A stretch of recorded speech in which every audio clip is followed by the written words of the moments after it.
कृष्णा कृष्णा हरे हरे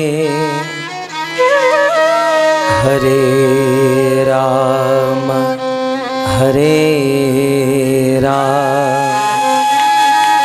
राम राम हरे हरे। बोलिए हरे कृष्णा जल्दी कृष्णा कृष्णा हरे हरे हरे राम राम राम हरे हरे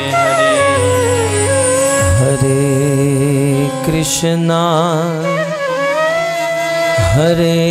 कृष्णा कृष्णा कृष्णा हरे हरे हरे राम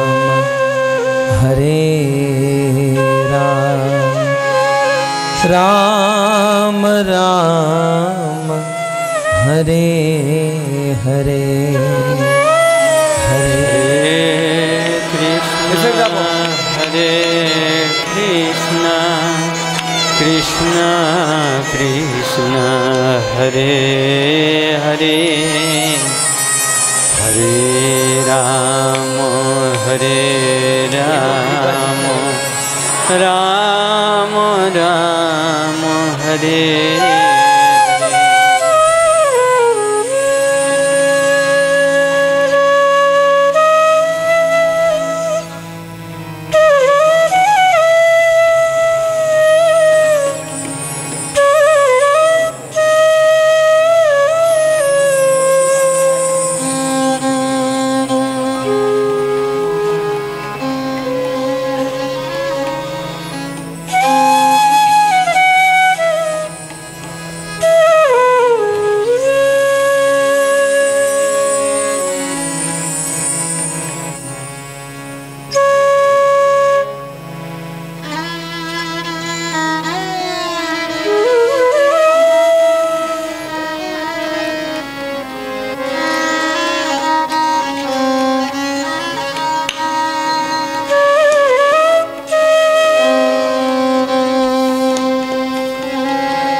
राधे मेरी स्वामिनी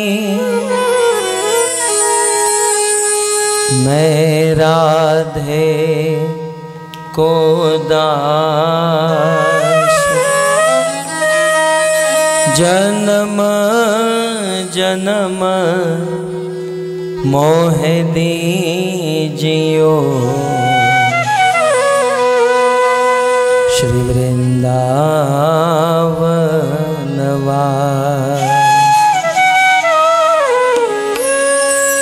राधा तू बड़ भागिनी, कौन तपस्या की,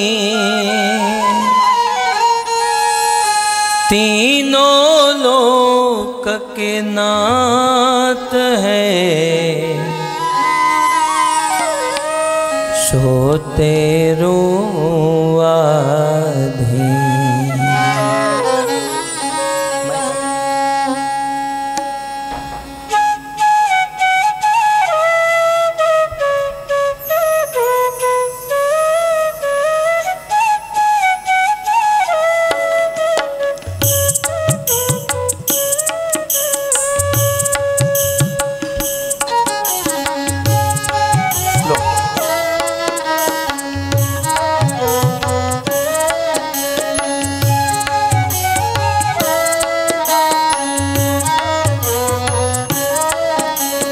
जय राधा माधव कुंज बिहारी, जय राधा माधव कुंज बिहारी, जय राधा माधव कुंज बिहारी, जय राधा माधव कुंज बिहारी, जय राधा माधव कुंज बिहारी, जय राधा माधव कुंज बिहारी, जय राधा माधव कुंज बिहारी, जय राधा माधव कुंज बिहारी, गोपी जनवल्लभ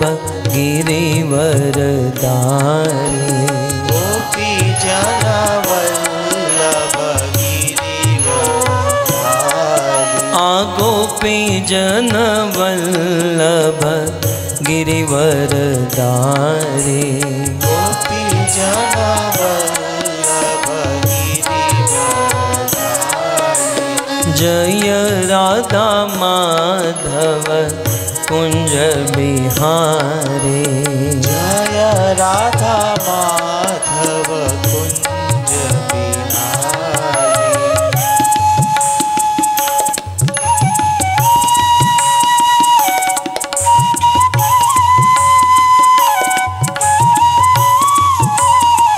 जय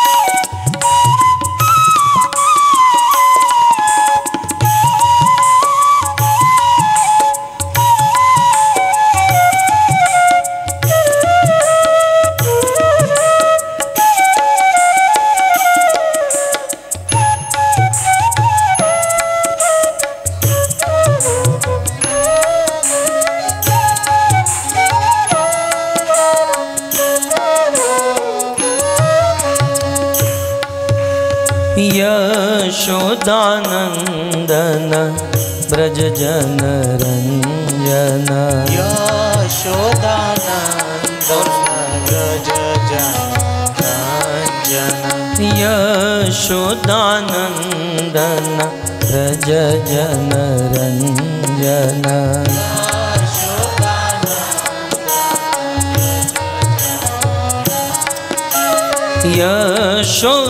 यशोदानंदन ब्रज जन रंजन,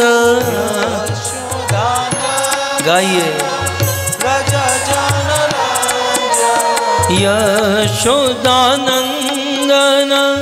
ब्रज जन रंजन,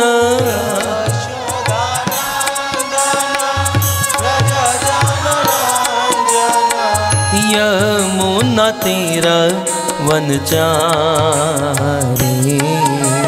यमुना तीर वनचारी, यमुना तीर वनचारी। यमुना तीर वनचारी। जय राधा माधव कुंज बिहारी। राधा माधव कुंज बिहारी।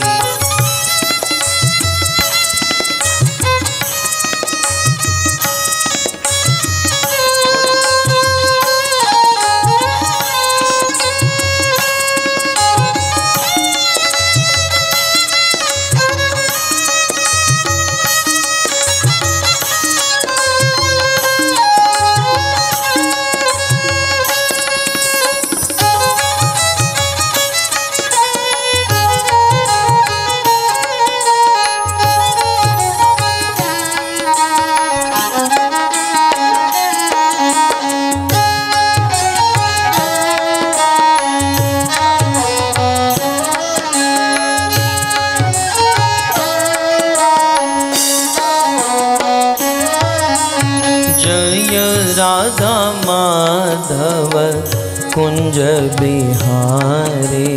जय राधा माधव कुंज बिहारी। भज गोविंद गोविंद गोपाला। गोविंद गोविंद गोपाला। भज गोविंद गोविंद गोपाला।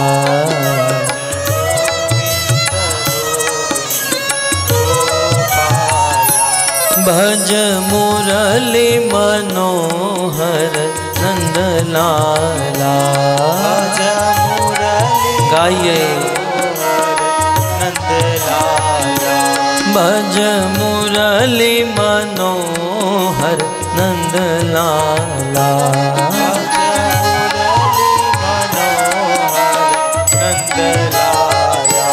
भज गोविंद गोविंद गोपाला।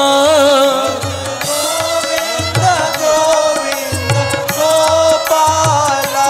भज गोविंद गोविंद गोपाला। भज गोविंद गोविंद गोपाला। भज मुरली मनोहर नंदलाला। भज मुरली मनोहर नंदलाला। भज मुरली मनोहर नंदलाला। भज मुरली मनोहर नंदलाला। भज गोविंद गोविंद गोपाला। गाइए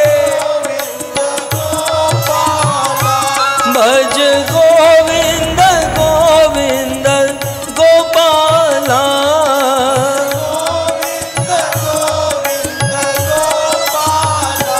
जय जय नंद यशोदा दुलार गिरिवरधारी गोपाल। जय जय नंद यशोदा दुलार गिरिवरधारी गोपाल। गोपाल गोपाल गोपाल गोपाल।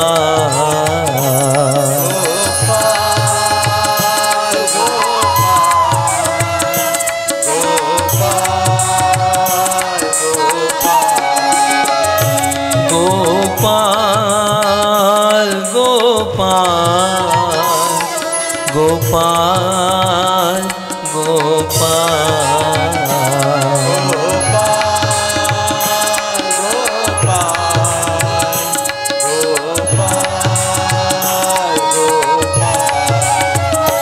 जय जय नंद यशोदा दुलार गिरिवरधारी गोपाल।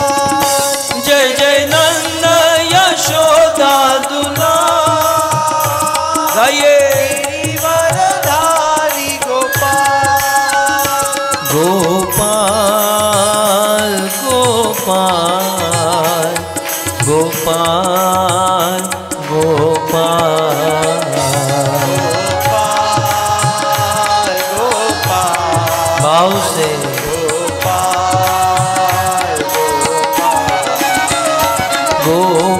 गोपाल गोपाल गोपाल गोपाल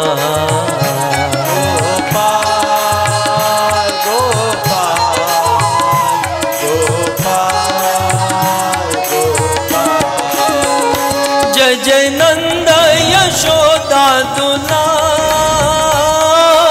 गिरिवरधारी गोपाल जय जय नंद यशोदा जय हो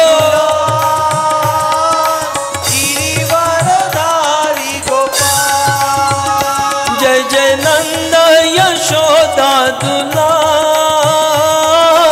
गिरिवरधारी गोपाल जय जय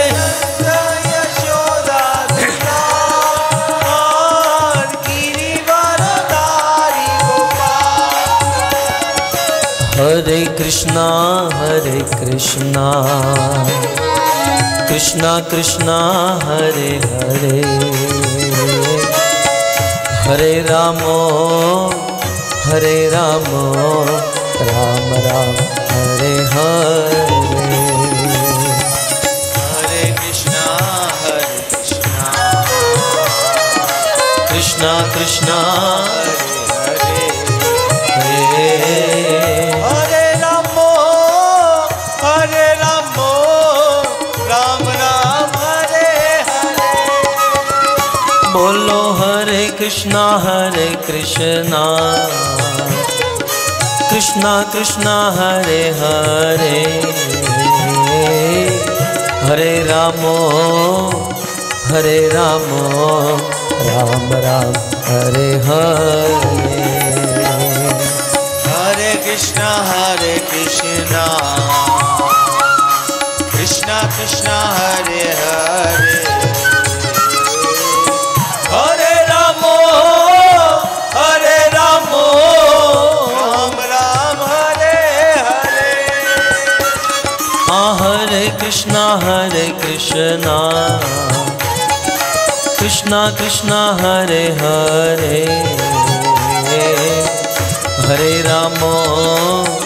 हरे रामो राम राम हरे हरे हरे कृष्णा प्रेम से गाइए भगवान का पवित्र नाम हरे हरे हरे रामो राम राम हरे हरे हरे कृष्णा कृष्णा कृष्णा हरे हरे हरे रामो राम राम हरे हरे हरे कृष्णा कृष्णा कृष्णा हरे हरे हरे रामो राम राम हरे हरे नाम महान धन है अपनो नहीं दूसरी संपत्ति और कमाने नाम महान धन है अपनो नहीं दूसरी संपत्ति और कमानी छोड़ यटा जग की हमको कुटिया ब्रिज माही बनानी हमको कुटिया ब्रिज माही बनानी हमको कुटिया ब्रिज माही बनानी हमको कुटिया ब्रिज माही बनानी मिले रसिकों की सदा, और पीबन को यमुना जल पाने। टूक मिले रसिकों की सदा, और पीबन को यमुना जल पानी। हमें औरन की परवाह नहीं, अपनी ठाकुरानी श्रीराधिका रानी, अपनी ठाकुरानी श्रीराधिका रानी, अपनी ठाकुरानी श्रीराधिका रानी, अपनी ठाकुरानी श्रीराधिका रानी, अपनी ठाकुरानी श्रीराधिका रानी, अपनी ठाकुरानी श्रीराधिका रानी। हम राधा माधव राधा माधव राधा माधव राधे, राधा माधव जय श्री श्री राधा माधव, राधा माधव राधे, राधा माधव राधा माधव राधा माधव राधे, राधा माधव राधा माधव राधा माधव राधे।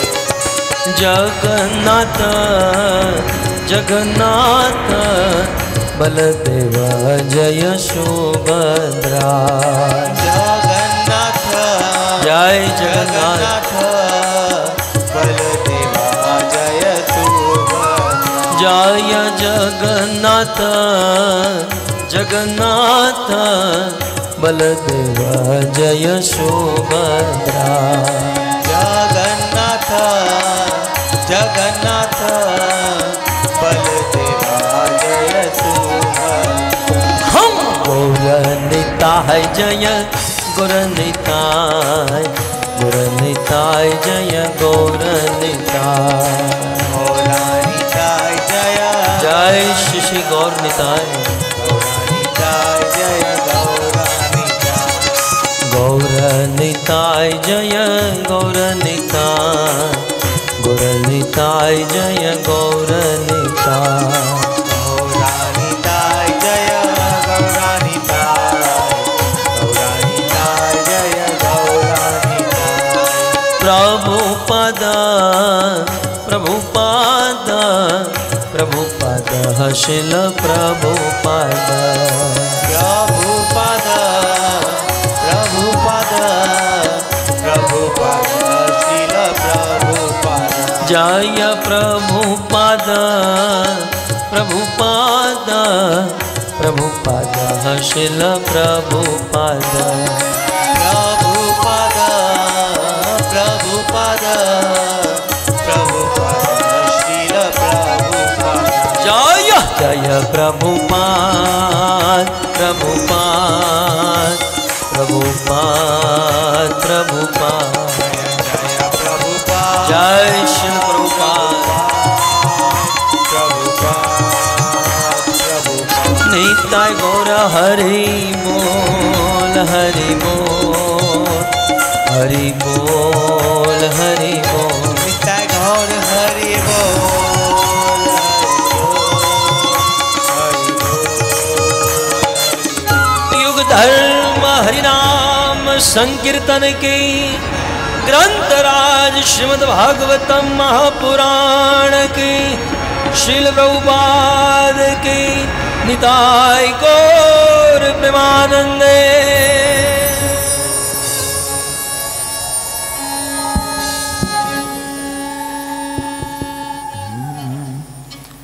ओम नमो भगवते वासुदेवाय।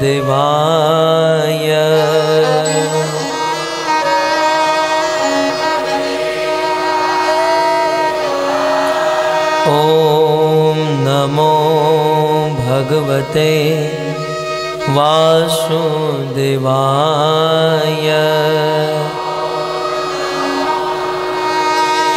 सभी देवताओं को भगवान की सेवा में लगाया, सभी देवता भगवान की सेवा में लगे तो भगवान को समझ पाए, भगवान का सानिध्य प्राप्त किए। लेकिन ये दो भगवान की सेवा में नहीं लगे, इसलिए ये दोनों ही भगवान को नहीं समझ पाए।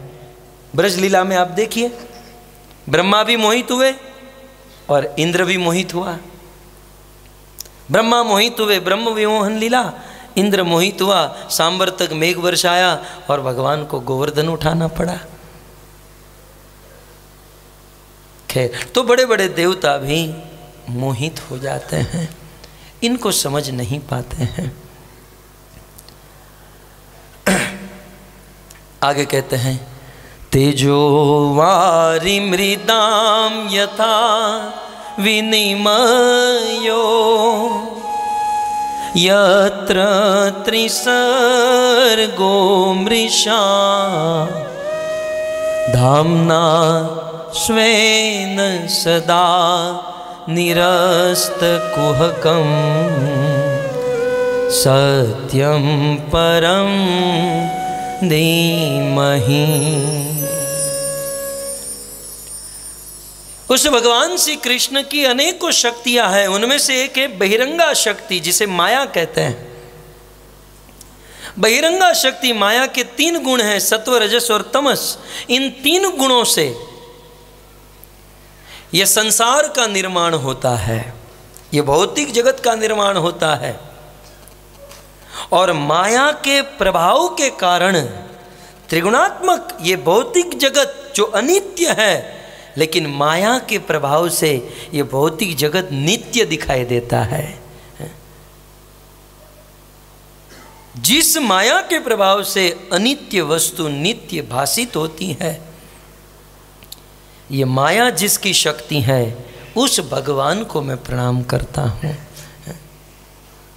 श्रील प्रभुपाद इस प्रसंग में एक बहुत सुंदर परपोट लिखे हैं,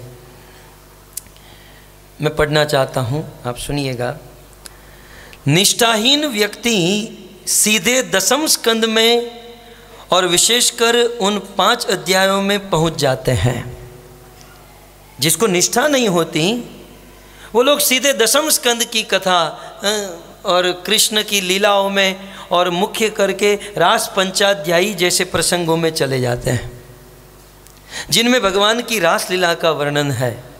प्रभुपाद लिखते हैं, श्रीमद् भागवत का यह अंश इस महान ग्रंथ का गुह्यतम अंश है। भागवत का ये प्रथम स्कंद और मुख्य रूप से प्रथम स्कंद का प्रथम, द्वितीय और तृतीय अध्याय, श्रील प्रभुपाद कहते हैं यह गुह्य नहीं गुह्यतम है। जब तक किसी को भगवान का यह पूरा पूरा दिव्य ज्ञान प्राप्त न हो जाए, तब तक वह भगवान को, पूज्य दिव्य लीलाओं को, जिन्हें रास लीला नित्य कहा जाता है, तथा गोपियों के साथ उनके प्रेम व्यवहार को ठीक से समझ नहीं पाता। कई बार हम लोग सीधे रास लीला, गोपी गीत और अन्य अन्य भगवान की उच्च लीला को सुनने का आग्रह रखते हैं, लेकिन श्रील प्रभुपाद इस श्लोक के परपोट में लिखते हैं कि जब तक भगवान के इन तत्व के विषय में पूर्ण रूप से ज्ञान न हो, तब तक भगवान की वह दिव्य लीला, रास लीला आदि को हम समझ नहीं पाते हैं। और फिर भगवान की उन लीलाओं के प्रति हम दोष निकालते हैं, हम उंगलियां उठाते हैं, और फिर बहुत बड़ा अपराध हो जाता है। कुल मिलाकर श्रील प्रभुपाद कहना चाहते हैं कि ये भागवत का ये प्रथम स्कंद, ये प्रसंग जो है बहुत महत्वपूर्ण है। चैतन्य महाप्रभु कहते हैं, सिद्धांत बलिए चित न करे आलस। सिद्धांतों को समझने में आलस नहीं करनी चाहिए। तो यहाँ पर वेदव्यास मुनि कहते हैं कि भगवान की माया से संसार के लोग मोहित होते हैं। यह जगत जो अनित्य है वह नित्य के रूप में दिखाई देता है।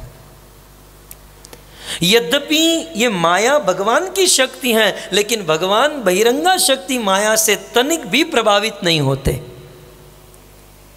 ये बहिरंगा शक्ति माया भगवान से बाहर रहती हैं, भगवान के धाम से बाहर रहती हैं।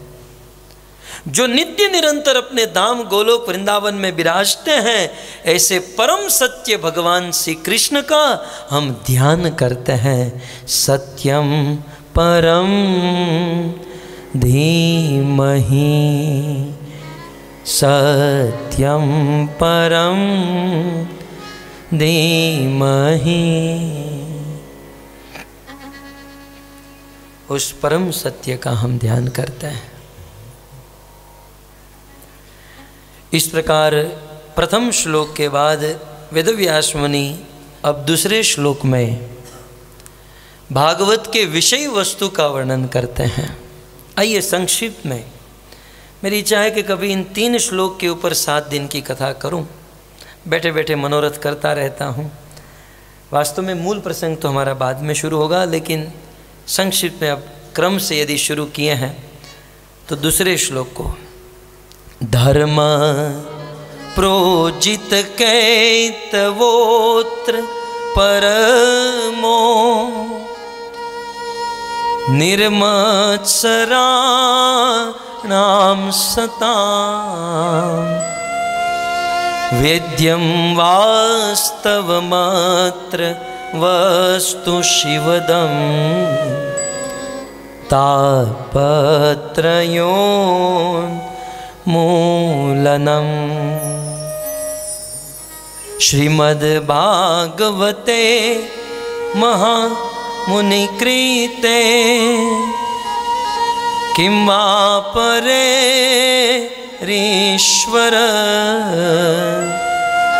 सद्यो हीन्यवरुध्यते त्रिकृतिवी शुश्रूषुभि तत्क्षणा।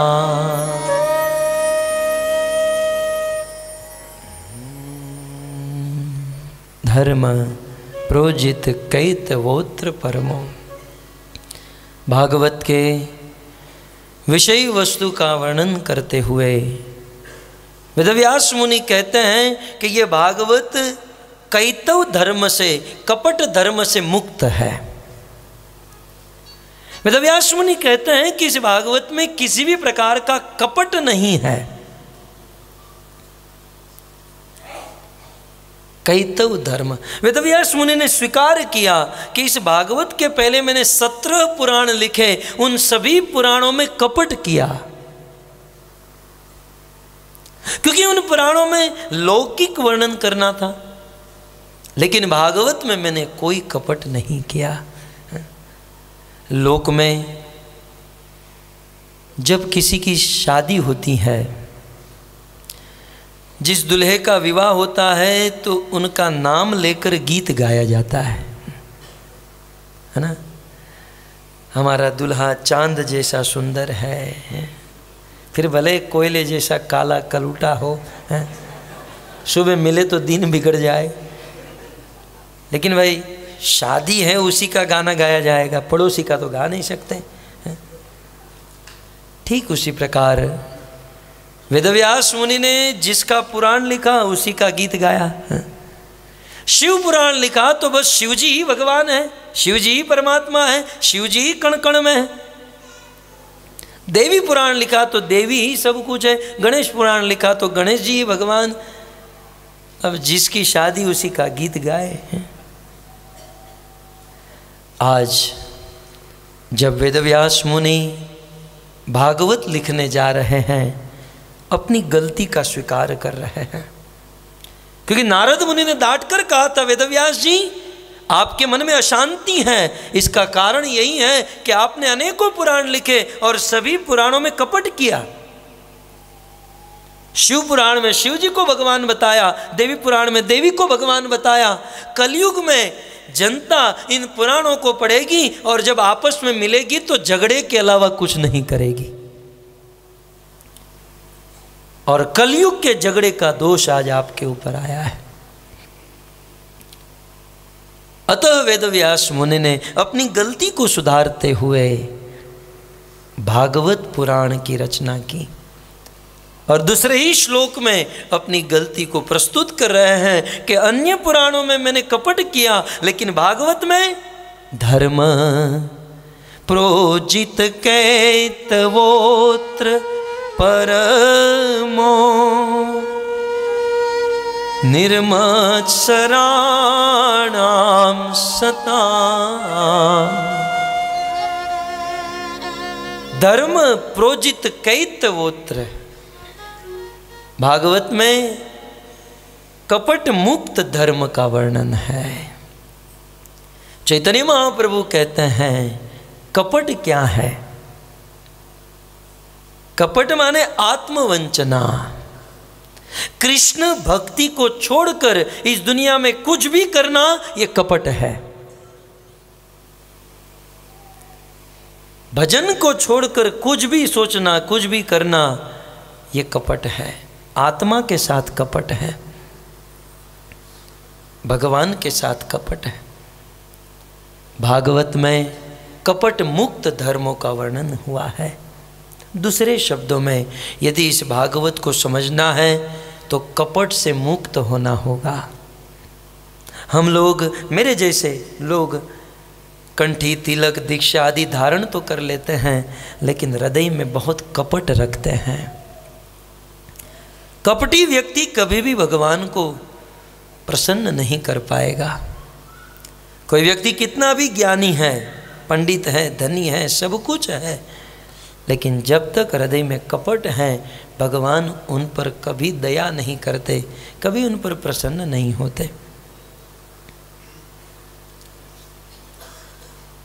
रामायण में वाल्मीकि ऋषि और भगवान रामचंद्र का संवाद हुआ। भगवान ने पूछा, है वाल्मीकि जी बताइए, मैं कहाँ रह सकता हूँ, मेरे रहने के लिए कुछ स्थान बताइए। तब भगवान ने, वाल्मीकि ऋषि ने कहा, प्रभु जहाँ कपट छोड़कर भक्त अपने गुरु की सेवा करे, भगवान की सेवा करे, वहाँ आप रहिए। उनके घर पर, उनके हृदय में आप रहिए, कपट छोड़कर। कपटी व्यक्ति कभी सुखी नहीं हो सकता।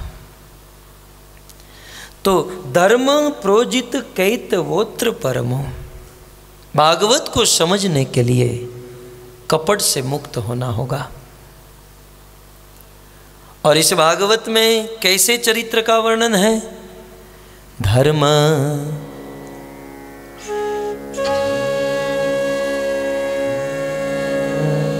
धर्म प्रोजित कैतवोत्र परमो निर्मत्सराणाम सता। भागवत में निर्मत्सर चरित्रों का वर्णन है। निर्मत्सर, लेश मात्र भी जिसमें मत्सरता नहीं है, ऐसे चरित्र का वर्णन भागवत में किया गया है। मत्सरता माने दूसरों की प्रगति को देखकर हृदय में जलन होना, मत्सरता है। बिना वजह दूसरे को परेशान करना, जैसे मच्छर। ये मत्सर और मच्छर दोनों एक धातु से बने हैं, एक जैसे ही लगते हैं। बिना वजह मच्छर काटता है और ऐसा काटता है कि खुजन आती है। यदि मांग ले तो सीधा खून निकाल कर हम दे देंगे, लेकिन खून नहीं लेगा, वो काटेगा और खुजन आएगी, परेशान करेगा। बिना वजह जो दूसरे को परेशान करने की भावना है, उसे मत्सरता कहते हैं। मत्सरता। कहीं ना कहीं हम सब के हृदय में थोड़ी बहुत मत्सरता अवश्य है, कहीं ना कहीं मेरे जैसे भक्तों में।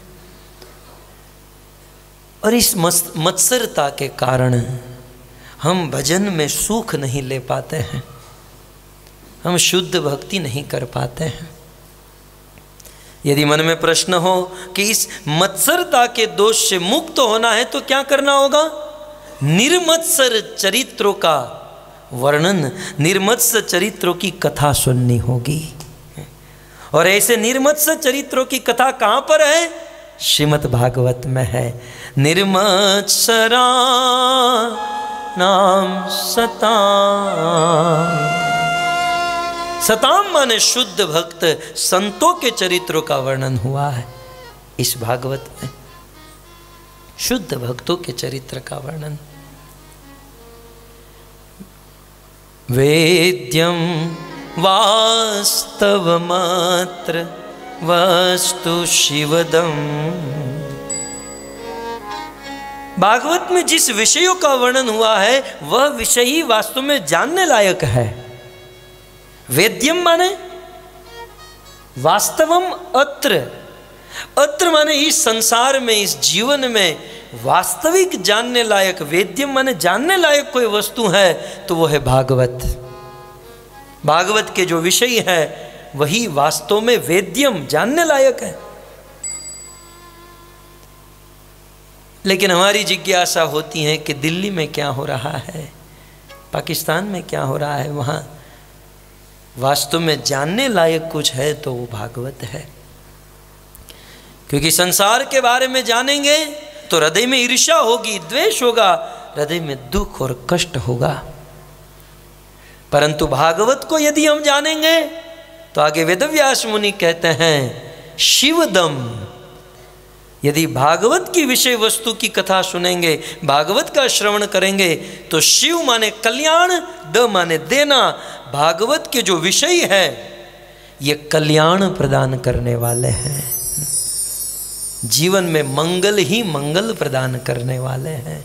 शिवदम, भागवत जो है कल्याण देता है। वैसे ही हमारे जीवन में कितने अमंगल हैं। कुछ लोगों तो डायरेक्ट मंगल ग्रह ही नड़ रहा है। शादी नहीं होती क्या वह मंगल नड़ रहा है। अनेकों प्रकार की जीवन में बाधा है। लेकिन यदि भागवत सुनते हैं सारी बाधा चली जाती है और जीवन में मंगल ही मंगल हो जाता है। आगे कहते हैं तापत्रयोन्मूलनम तापत्रय उन्मूलनम।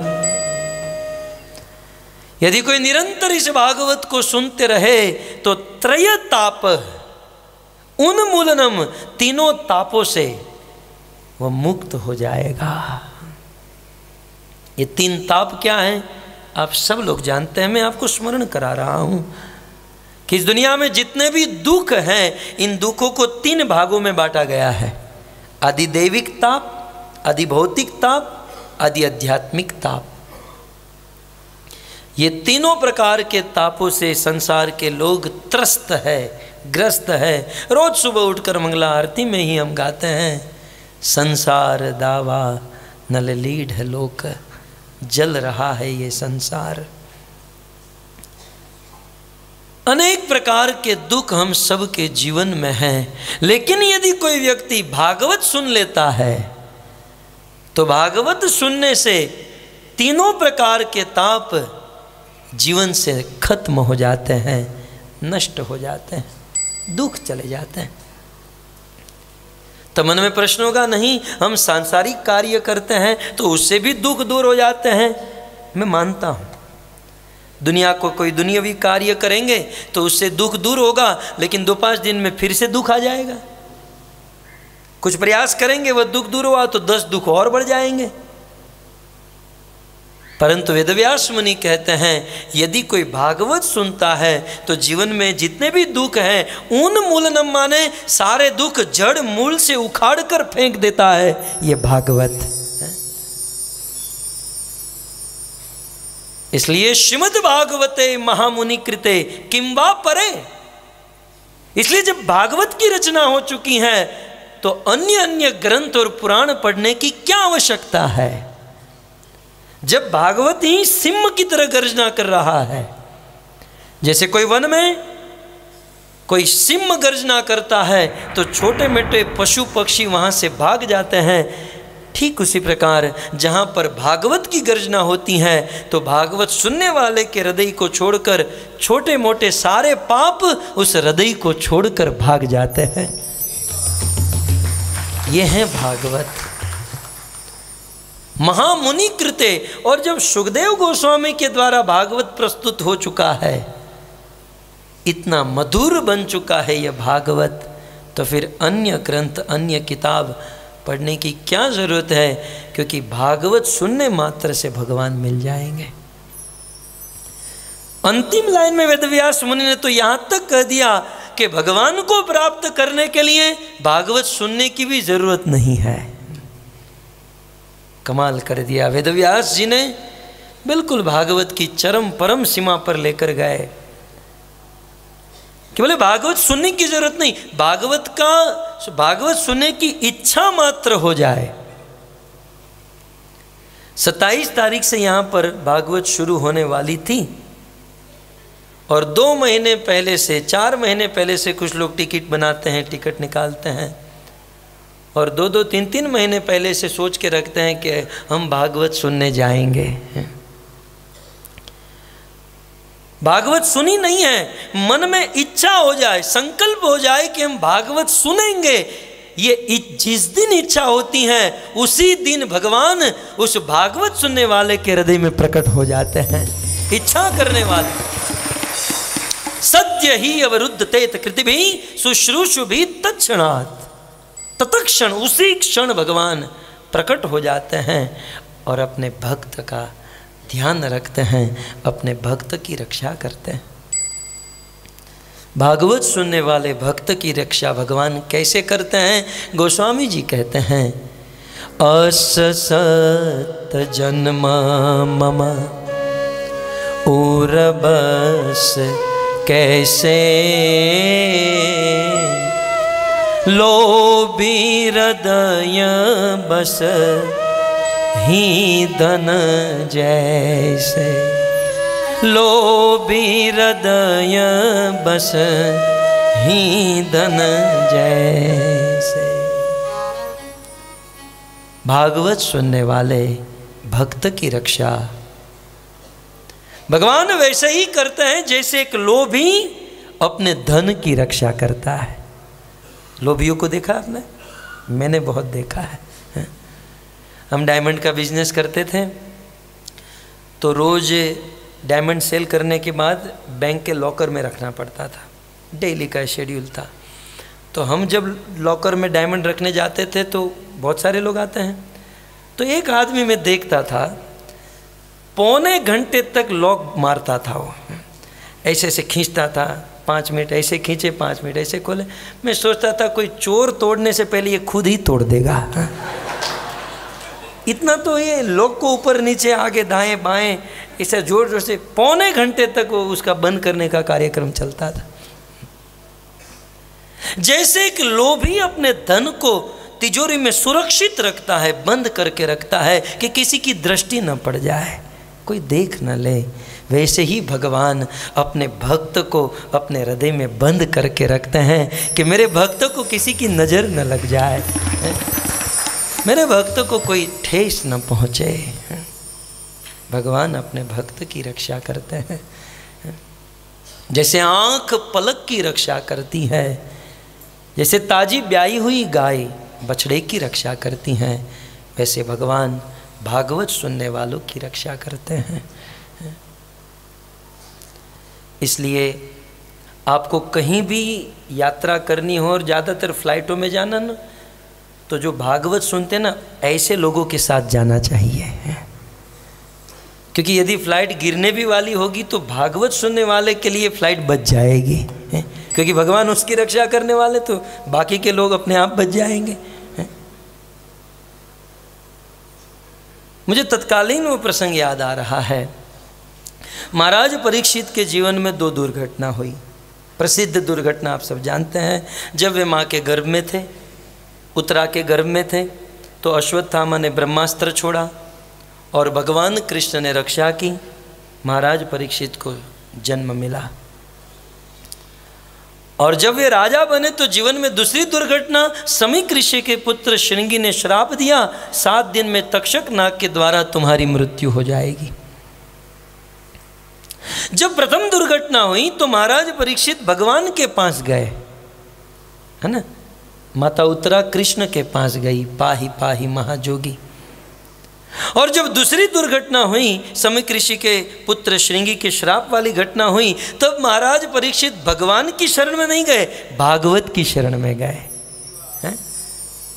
अब देखिए, दोनों में अंतर देखिए कि भगवान की कृपा से महाराज परीक्षित को इस संसार में जन्म मिला, जिस संसार में जन्म मृत्यु जरा व्याधि के अलावा कुछ नहीं है, हैं? कृष्ण की कृपा से महाराज परीक्षित को यह भौतिक संसार मिला, लेकिन भागवत की कृपा से महाराज परीक्षित को वैकुंठ मिल गया, भगवान के धाम की प्राप्ति हो। तारतम्य की दृष्टि से भगवान से भी श्रेष्ठ है ये भागवत है। और अब तीसरे श्लोक में वेदव्यास मुनि कहते हैं, निगम कल्प तरोर गलितम फलम शुक मुकादय अमृत द्रव संयुतम पिबत भागवतम रसमालयम मुहुरहो रसिका भूवि भावुका। हाँ ठीक है। वेदव्यास मुनि कहते हैं ये भागवत कोई साधारण ग्रंथ नहीं, निगम कल्प तरोर गलितम फलम। निगम का अर्थ होता है वेद, निगम माने वेद, और वेदों को वेदव्यास जी ने कल्पतरु कहा। ये वेद कैसे हैं? वृक्ष के समान है।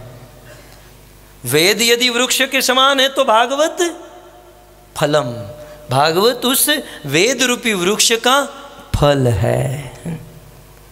कितना भी सुंदर वृक्ष हो, लेकिन उसका सार तो फल में होता है ना। जैसे सारे फलों का राजा है आम, मैंगो। यद्यपि वृक्ष न हो तो मैंगो आ नहीं सकती, वृक्ष के कारण मैंगो आम आती है, लेकिन वृक्ष की डाली को खाने से उतना आनंद नहीं मिलता, वृक्ष के पत्ते को, वृक्ष के जड़ को खाने से जितना आनंद नहीं मिलता, उतना फल को खाने में मिलता है।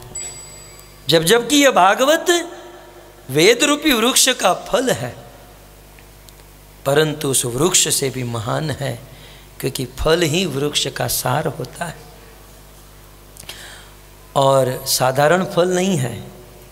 निगम कल्प तरोर गलितम फलम, गलित माने गला हुआ, पका हुआ फल है?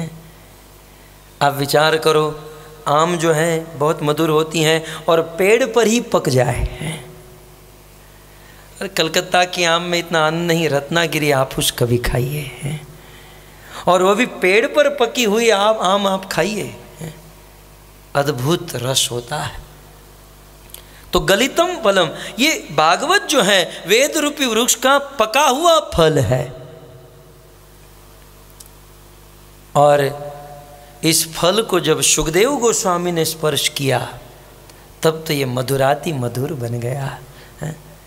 किसी वृक्ष पर कोई फल पक जाता है और उस फल को तोता अपनी चोंच मारता है, तो हमारे देश में ये कहावत है और सत्य भी है कि तोता जिस फल को खाता है वो फल मीठा बन जाता है कि नहीं? या मीठे फल के ऊपर ही तोता चोंच मारता है, जो भी है, लेकिन तोते के द्वारा खाया हुआ फल मीठा ही होता है। तो ये वेद रूपी वृक्ष का फल भागवत मधुर था, लेकिन सुखदेव गोस्वामी ने जब इसे स्पर्श किया तब तो ये मधुराति मधुर बन गया। तो प्रश्न हो सकता है कि वृक्ष पर फल पक चुका है, यदि नीचे गिरेगा तो फट जाएगा, उसमें धूल मिट्टी लग जाएगी। वेदव्यास मुनि कहते हैं ये गिरा नहीं है, इसे उतारा गया है, परंपरा में उतारा गया है। भगवान से ब्रह्मा को मिला, ब्रह्मा से नारद को मिला, नारद से वेदव्यास को मिला, वेदव्यास से सुखदेव को मिला। बिल्कुल वृक्ष पर सब लोग चढ़े हुए हैं, एक के बाद एक फल को दे रहे हैं, और सुरक्षित रूप से फल को उतारा गया है। तो किसी ने कहा समझ में आ गया कि फल सुरक्षित है, सब कुछ है, लेकिन श्रीपाद श्रीधर स्वामी ने प्रश्न उठाया कि कितना भी अच्छा फल हो, चाहे सभी फलों का राजा मैंगो ही क्यों न हो, कितनी भी महंगी आम हो, लेकिन उसकी गुठली तो हम नहीं खा सकते, है ना। गुठली तो फेंकना पड़ेगा। उसके छिलके भी हम नहीं खा सकते, छिलका भी फेंकना पड़ेगा। भागवत यदि फल है तो क्या भागवत में भी कुछ गुठली और छिलके की तरह है, जो है यह है, जिसको निकालना होगा, जिसे छोड़ना होगा। तब वेदव्यास जी कहते हैं गलती हो गई। भागवत वेद रूपी वृक्ष का पका हुआ फल नहीं, उस पके हुए फल का बना बनाया रेडीमेड जूस है, अमृत द्रव संयुतम। ये भागवत जो है अमृत द्रव, द्रव माने तरल पदार्थ, प्रवाही द्रव है। ये भागवत अमृत द्रव है, बना बनाया रेडीमेड जूस है। इसलिए इस भागवत को खाना नहीं है, क्या करना है? पिबत भागवतम, इस भागवत को पीना है, पीना। आप कहोगे अब क्या शुरू कर दिया है आपने, खाना और पीना, जल्दी बंद करो, खिचड़ी आ चुकी हैं, खाकर घर पर जाते हैं, काम खत्म करो। बहुत सुंदर वेदव्यास मुनि एक्सप्लेन करते हैं कि पिबत भागवत कहने का अर्थ क्या है। पिबत भागवत कहने का अर्थ यह है, ईश्वर की प्राप्ति करने के लिए इस संसार में अन्य जितने भी साधन हैं वह भोजन के समान, खाने के समान हैं, लेकिन ईश्वर प्राप्ति करने के लिए भागवत जो है वो पीने के समान है। अन्य सारे साधन खाने के समान, भागवत पीने के समान। अब आप कहोगे खाने पीने में क्या अंतर है? गुरु महाराज एक छोटी सी कथा सुनाते हैं कि बोले एक ब्राह्मण थे, बहुत दूर से घर पर आए, पत्नी को कहा भूख लगी, भोजन बनाओ। पत्नी ने भोजन बनाया, अपने पति को भोजन परोसा, एक हाथ से पंखा दे रही थी, दूसरे हाथ से खिला रही थी। खिलाते खिलाते पत्नी ने कहा, अजी एक बात पूछूं? पूछो। ऐसा ही कुछ होता ना सीन। क्या पूछना है? बोले पतिदेव 3 घंटे से भोजन मैंने पकाया, आप जब घर पर आए तो भोजन मैंने आपको परोसा, और अभी भी मैं एक हाथ से पंखा दे रही हूँ, दूसरे हाथ से आपको भोजन खिला रही हूँ, लेकिन पसीना आपको क्यों आ रहा है? पतिदेव सारी मेहनत मैंने की, सब कुछ मैंने किया, और आपको पसीना आ रहा है, कुछ समझ में नहीं आ रहा। वह ब्राह्मण झुंझलाते हुए बोला, चबा कौन रहा है? तेरा बाप? जानती नहीं चबाने में कष्ट हो रहा है? बताइए। और बेचारा ब्राह्मण सही है? तनिक भी झूठ नहीं, चबाने में कष्ट होता है ना, चबाने में कष्ट है। आप रोटी को चबाना होता है, आप लोग भात को चबाते हैं? नहीं, उड़िया में तो सीधा लड्डू बनाकर। खैर, तो चबाने में कष्ट होता है, लेकिन बना बनाया रेडीमेड जूस दे दिया जाए तो गड़गड़ गड़गड़ पी जाओ, शरीर तृप्त है।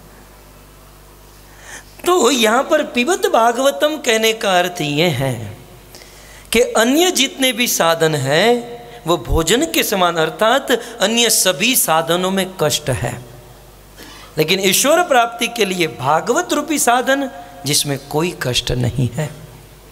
कुछ लोग भगवान की प्राप्ति करने के लिए तपस्या करते हैं। बताओ तपस्या में कितना कष्ट है? तपस्या करने में कितना कष्ट है? दिसंबर की ठंडी में 2-2 महीने तक गंगा जल में खड़े रहकर तपस्या करना,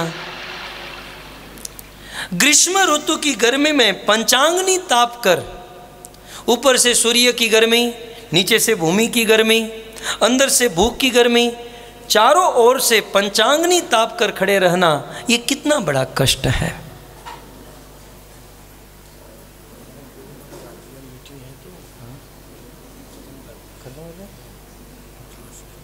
ठीक, ओके।